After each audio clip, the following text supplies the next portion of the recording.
Potential customer थे, जो नीश audience जिसे हम कहते हैं वो अब कस्टमर में कन्वर्ट हो गए। फिर आपको प्रोडक्ट खरीदना है या नहीं खरीदना है, ये आपकी चॉइस होगी, बट बस मुझे इतना बता देना कि आपको सबसे अच्छा प्रोडक्ट जो है वो कौन सा लगा।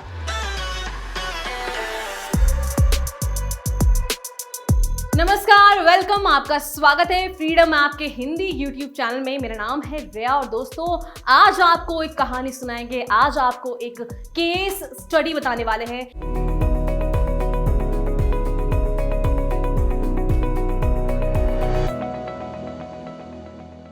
जिससे आपके बिजनेस को काफी फायदा हो सकता है। यानी कि हम बात करने वाले हैं आज एक ऐसे केस स्टडी के बारे में जो आपके सेल्स स्ट्रैटेजी को काफी इंप्रूव कराएगा और आपको इस स्टोरी से समझ आ जाएगा कि कैसे एक सही सेल्स स्ट्रैटेजी रखनी इंपॉर्टेंट है, कैसे आपके प्रोडक्ट्स की सेलिंग जो है वो बढ़ सकती है। तो अगर आप कोई भी बिजनेस कर रहे हैं या फिर किसी भी बिजनेस करने का प्लान कर रहे हैं तो आपको इस कहानी से बहुत कुछ सीखने को मिलेगा। तो सबसे पहले हम आपको बता देते हैं कि ये केस स्टडी जो है वो एमबे के ऊपर है, जिसके बारे में हम आपको बताने वाले हैं। तो हम सब जानते हैं कि door to door selling process जो है वो शुरू हुई थी बैक इन 1990s। तो वहां पर क्या होता था कि एक पर्टिकुलर सेल्स पर्सन जो है वो किसी दरवाजे पर जा रहा है, वहां दरवाजे को खटखटा रहा है, बेल बजा रहा है, सामने से एक व्यक्ति आ रहे हैं और उनको वो बता रहा है कि मेरे पास ये प्रोडक्ट है, मैं इस कंपनी से आया हूँ, क्या आप इंटरेस्टेड हैं? वो कहते हैं नो, डोर शट। तो ये जो है ये प्रोसेस चलता जाता था और ये जो ढर्रा था टू सेल द प्रोडक्ट्स वो कहीं ना कहीं लोगों को पसंद नहीं आ रहा था। हम सब जानते हैं कि हम किसी ना किसी काम में व्यस्त होते हैं और हमारे पास इतना टाइम नहीं है, हम सुनना भी नहीं चाहते हैं कि वो कौन से प्रोडक्ट लेकर आया है, क्या वो सही में हेल्पफुल हो सकता है या नहीं। हम बिल्कुल भी नहीं सुनते हैं और ना ही हम जो है उससे अट्रैक्ट होते हैं। इंस्टीड ऑफ दैट हम गुस्सा हो जाते हैं, हम रूड हो जाते हैं और हम इरिटेट हो जाते हैं। दिस इज द फैक्ट, ऐसा हुआ करता था। लेकिन एम्बे ने जो किया वो आपको जरूर समझना चाहिए, सुनना चाहिए। तो दोस्तों हम सबको पता है कि तो एम्बे एक ऐसा ब्रांड था जो उस वक्त हर किसी के जुबान पर चढ़ गया। बिकॉज ऑफ क्या? Because of selling a product obviously, but जो सेल्स स्ट्रैटेजी उन्होंने बनाई उसके कारण भी आज हम सब उनका एग्जाम्पल आपके सामने प्रस्तुत कर रहे हैं। तो एम्बे ने क्या किया? हम सब जानते हैं उस वक्त सोशल मीडिया या कोई और ऐसा फ्री प्लेटफॉर्म नहीं था जहां पर वो एडवर्टीजमेंट करे या फिर उस तरह से अपनी सेलिंग को इंक्रीज करे। तो बस एक ऑप्शन हुआ करता था, वो था सेल्स पर्सन को डोर टू डोर भेजना और लोगों से डायरेक्टली कांटेक्ट करना। तो ये उन्होंने खत्म नहीं किया, वो आए एक सेल्स स्ट्रैटेजी के साथ। वो क्या करते थे, जितने भी लोग हैं उस लोकेलिटी में, एक सेल्स पर्सन या 2 सेल्स पर्सन को भेज दिया एक लोकेलिटी में और वहां पर वो जो है डिफरेंट प्रोडक्ट्स जो उनके आते थे, जैसे शैम्पू हो गया, पाउडर हो गया, सोप हो गया, डिटर्जेंट हो गया, इन सभी प्रोडक्ट्स को उनके पास भेज देते थे और वो भी फ्री में। मेरा मतलब है फुल बकेट, फुल पैकेज जो है वो अपने जो हो सकते थे कि पोटेंशियल कस्टमर बन जाए, उनको वो सारे प्रोडक्ट्स जो है वो फ्री में दे दिया करते थे। और फिर वो कहते थे कि मैम या सर आप इन सभी प्रोडक्ट्स को यूज़ करवाइए, अपने फैमिली को भी बोलिए यूज़ करने, और उसके बाद 1 वीक बाद जब मैं आऊँगा तब आप मुझे ये बताना कि आपको कौन सा प्रोडक्ट सबसे अच्छा लगा, कौन सा बेस्ट है। फिर आपको प्रोडक्ट खरीदना है या नहीं खरीदना है, ये आपकी चॉइस होगी, बट बस मुझे इतना बता देना कि आपको सबसे अच्छा प्रोडक्ट जो है वो कौन सा लगा।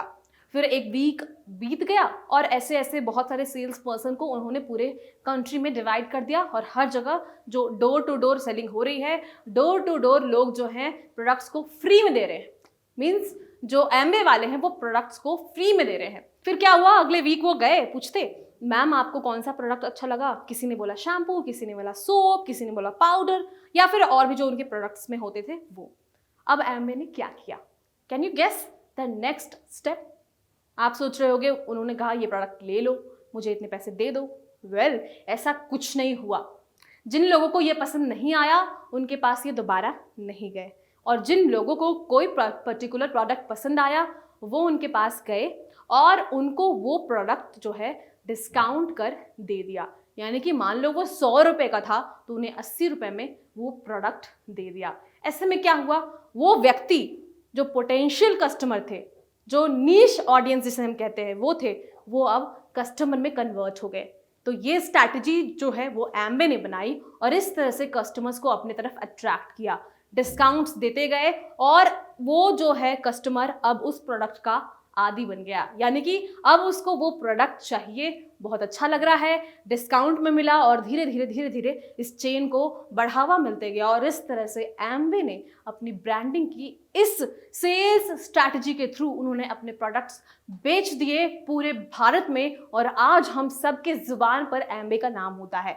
ये बस एक केस स्टडी है जो आपको ये समझाती है कि आपको जो है अपने सेलिंग टेक्निक्स को बदलना पड़ेगा और आज भी उसी टेक्निक को हम यूज कर रहे हैं, इस्तेमाल कर रहे हैं। हम डिस्काउंट प्रोवाइड करते हैं, हम कहते हैं स्कॉलरशिप देंगे, बायजूस, अनअकैडमी या कोई भी ऐसे ब्रांड्स हो, ये क्या करते हैं, ये यही तो करते हैं। ये कहते हैं कि आपको मैं स्कॉलरशिप दूंगा, उसके साथ आपको फ्रीबीज देते हैं, लैपटॉप या फिर जो भी वो टैब देते हैं, टैबलेट, बैग्स, पेंसिल बॉक्स, ये सारी चीज़ें फ्रीबीज आपको देते हैं ताकि आप उससे अट्रैक्ट हो जाओ, उनके प्रोडक्ट को खरीद लो और फिर बाद में जाकर जब आप इसके आदी बन जाओगे तो अब तो आपको ये प्रोडक्ट पसंद आ ही चुका है, अब तो आप ज़रूर खरीदोगे चाहे वो कितना भी महंगा हो। और इस तरह से ये टेक्निक जो है आज भी चलता आ रहा है। इसकी शुरुआत एम्वे से हुई थी और आज भी हम सब यही ट्रिक इस्तेमाल कर रहे हैं। हाँ, हम डोर टू डोर नहीं जाते हैं, लेकिन हम फोन पर भी वही मार्केटिंग स्ट्रैटेजी, वही सेल्स स्ट्रैटेजी यूज करते आ रहे हैं। आपने सुना होगा कैसे आपको फोन आता है बैंक से, वो बताते हैं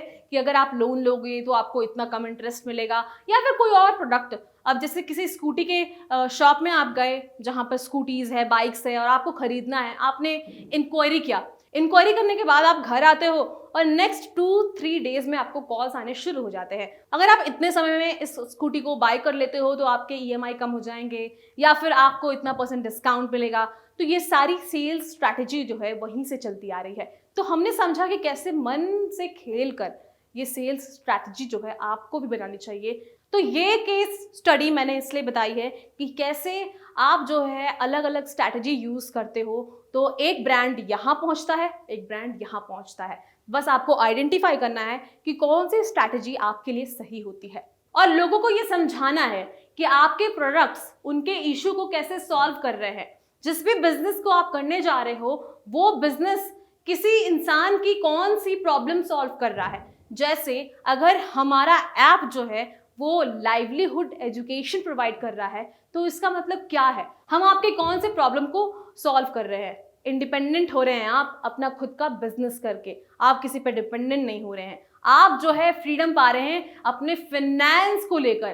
तो यहाँ पर ये प्रॉब्लम सॉल्व है। कल्टफिट ब्रांड है, ये क्या कर रहा है, ये आपके कौन से प्रॉब्लम को सॉल्व कर रहा है, बॉडी फैट या फिर अनहेल्दीनेस, इन सभी चीज़ों को सॉल्व कर रहा है ना। तो आपके जो भी प्रोडक्ट हैं, आपके जो भी ब्रांड हों, वो आपके ऑडियंस के किसी प्रॉब्लम को सॉल्व करने चाहिए। और जब आप सेलिंग करते हो तो वो आर्ट ऑफ सेलिंग आपके अंदर होना चाहिए कि आप कैसे कौन से पर्टिकुलर प्रोडक्ट को सेल करो ताकि ऑडियंस जो है वो कनेक्ट हो और वो समझ जाएं कि आपके प्रोडक्ट जो हैं वो उनके इस पर्टिकुलर प्रॉब्लम को सॉल्व कर रहे हैं। मुझे उम्मीद है आपको ये केस स्टडी समझ आई होगी और ये सारी बातें आपको अच्छी लगी होगी। अगर अच्छी लगी है तो कमेंट बॉक्स में बताएं, हमारे चैनल को सब्सक्राइब करें, अपने दोस्तों के साथ शेयर करें और बने रहें हमारे साथ। इसी के साथ आप फ्रीडम ऐप को भी डाउनलोड कर सकते हैं, लिंक डिस्क्रिप्शन बॉक्स में है, जहां पर हम बिजनेस, फाइनेंस और फार्मिंग रिलेटेड कोर्सेज आपको सिखाते हैं जिसके थ्रू आप बहुत कुछ समझते हैं कि कैसे बिजनेस की शुरुआत आप भी कर सकते हैं बहुत ही कम इन्वेस्टमेंट के साथ, कैसे फार्मिंग कर सकते हैं और कैसे अपने फाइनेंस को मैनेज कर सकते हैं। इसी के साथ अभी मैं विदा लेती हूँ, फिर मिलूंगी अगले वीडियो में। धन्यवाद।